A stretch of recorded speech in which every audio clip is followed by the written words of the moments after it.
नमस्कार. I am Professor P.B. Gode, MEPs, KTHM College Nasik, Department of Commerce, SYBCom, Semester 4, Corporate Accounting 2nd, Absorption of Company, Practical Problem number 3. The balance sheet of Apple Limited as on 31st March 2021 was as follows. Balance sheet as on 31st March 2021. Liabilities rupees 4,36,400, asset 4,36,400. Apple Limited was absorbed by Banana Limited on the following terms. Apple Limited he vendor company आहे, तर banana limited ही purchasing company आहे. We will discuss the adjustment while solving the actual problem. Statement of purchase consideration, net asset taken over यासाठी adjustment क्रमांक 2 आणि adjustment क्रमांक 3 मध्ये purchase consideration कशा प्रकारे कॅल्क्युलेट करावं याची माहिती दिलेली आहे. Banana Limited revalued the assets of Apple Limited as under land and building, plant and machinery, stock and debtors. Adjustment क्रमांक 3, Banana Limited took over the assets and liabilities of Apple Limited and agree to discharge the purchase consideration 2,600 shares of rupees 100 each at rupees 110 per share and balance in cash.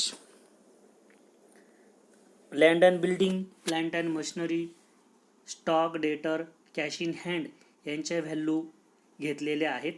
Land and building 1,50,000, plant and machinery 1,04,000, stock 1,20,000, debtors 42,000, cash in hand 14,400, total assets taken over 4,30,400, less liabilities taken over, creditors 70,000, bills payable 42,400, total 1,12,400, total PC 3,18,000, discharge of PC 2,600 equity shares of rupees 10 each at rupees 110 per share 2,86,000 and balance in cash 32,000.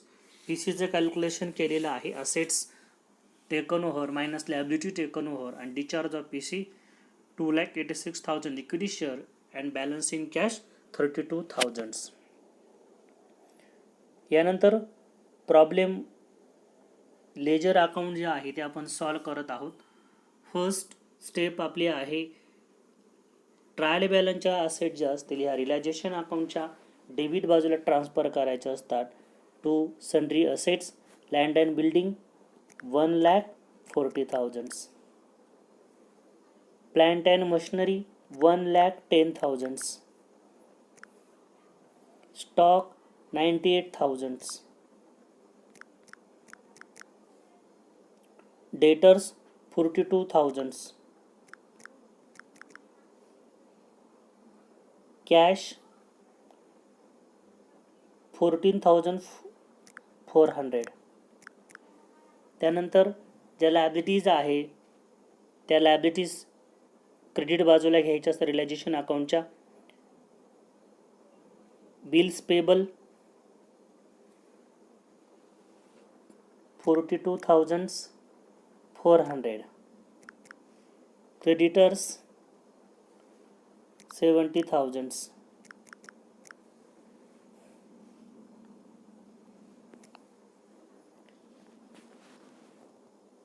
या पद्धतीनं ज्या assets आणि liabilities ज्या आहे त्या आपण realisation अकाउंटच्या debit बाजूला ट्रान्सफर करून घेतलेल्या आहेत.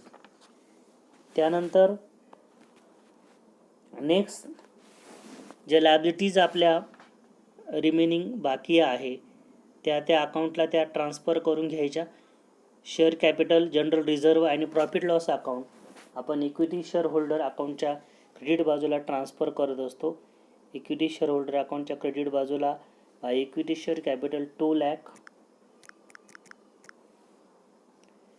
त्यानंतर जनरल रिझर्व याच्यावर ॲडजस्टमेंट्स आहे की जनरल रिझर्व जे आहे यामधून जे काही ॲडव्हर्टायझिंग सस्पेन्स ची जी अमाऊंट जी आहे ती यामधून लेस केलेली आहे, म्हणून जनरल रिझर्व जे आहे या जनरल रिझर्वची अमाऊंट ही आपल्याला इनर लॉस घ्यावी लागेल.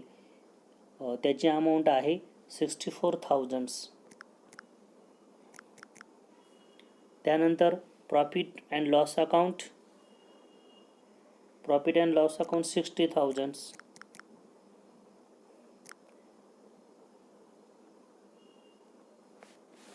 ज्याला असेट्स अँड लायबिलिटी ज्या आहे या पूर्णपणे आपण डिस्चार्ज केलेल्या आहे. त्यानंतर पुढची जी स्टेप आहे, ज्या ॲडजस्टमेंट दिलेल्या आहे त्या सॉल्व करणं. त्यामध्ये ॲडजस्टमेंट क्रमांक first, Apple Limited agreed to write off advertising suspense against its own reserve. आत्ताच आपण त्याच्यावर चर्चा केली की ॲडव्हर्टायझिंग जे एक्सपेन्सेस जे आहे हे ॲपल लिमिटेडने स्वतःच्या रिझर्वमधून दिलेले आहेत, त्यामुळे ते त्या ठिकाणी लेस करायचे आहे. 32,000 लेस केल्यानंतर आउटरला आपल्याला व्हॅल्यू मिळेल 32,000. त्यानंतर ॲडजस्टमेंट क्रमांक 4 या ठिकाणी आहेत. Apple limited paid it's liquidation expenses of ₹4,000. 4,000 जे एक्सपेन्सेस जे आहे ते पेड केलेले आहे, म्हणून टू कॅश अकाउंट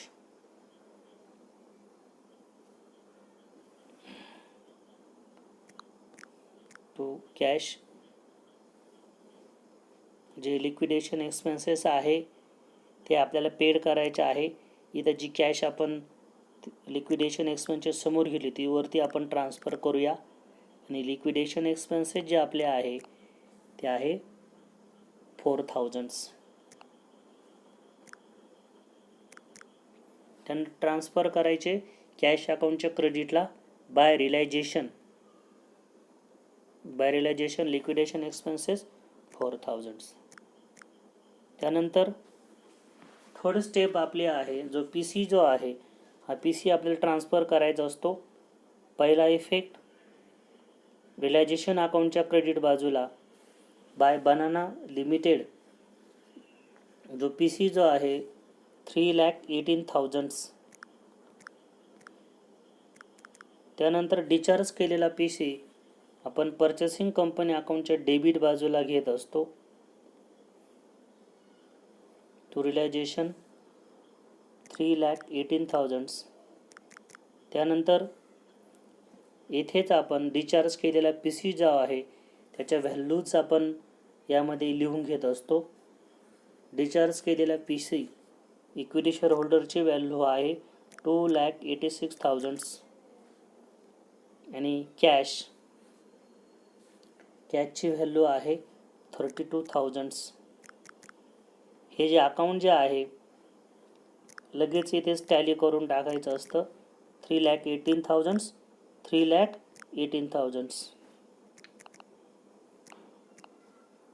3,18,000.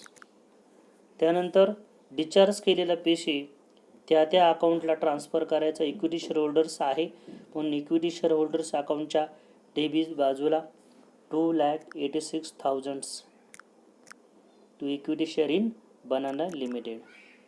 त्याचबरोबर जे कॅश अकाउंट आहे कॅश अकाउंटच्या डेबिटला टू बनाना लिमिटेड जी कॅश आलेली आहे 32,000 ती आपल्याला ट्रान्सफर करायची आहे. त्यानंतर जो PC जो आहे हा PC आपण ट्रान्सफर केलेला आहे.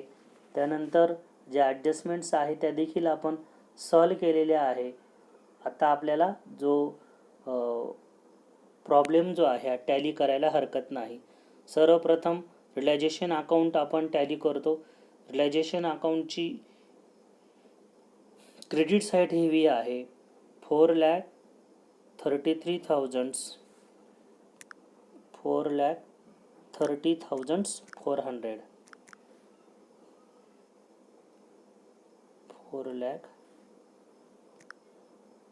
30,400 आणि इथं प्रॉफिट आलेला आहे 22,000.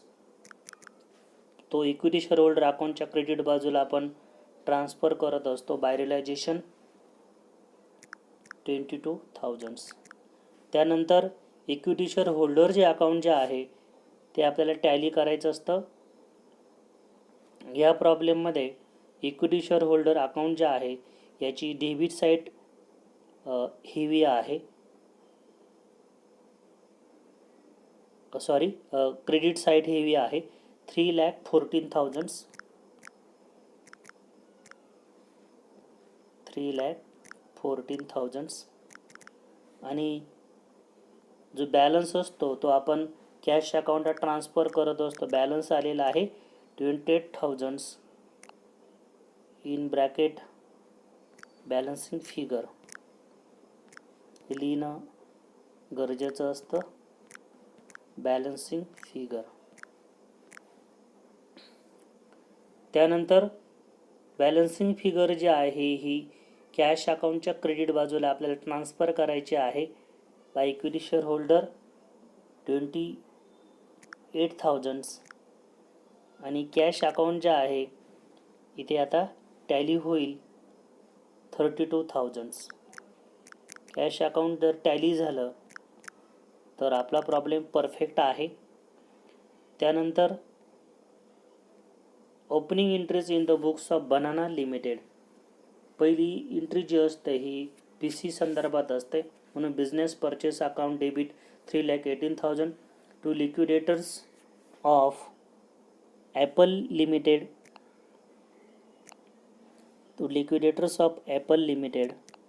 3,18,000. त्यानंतर narration being the amount of purchase consideration payable to Apple Limited on purchase of their business.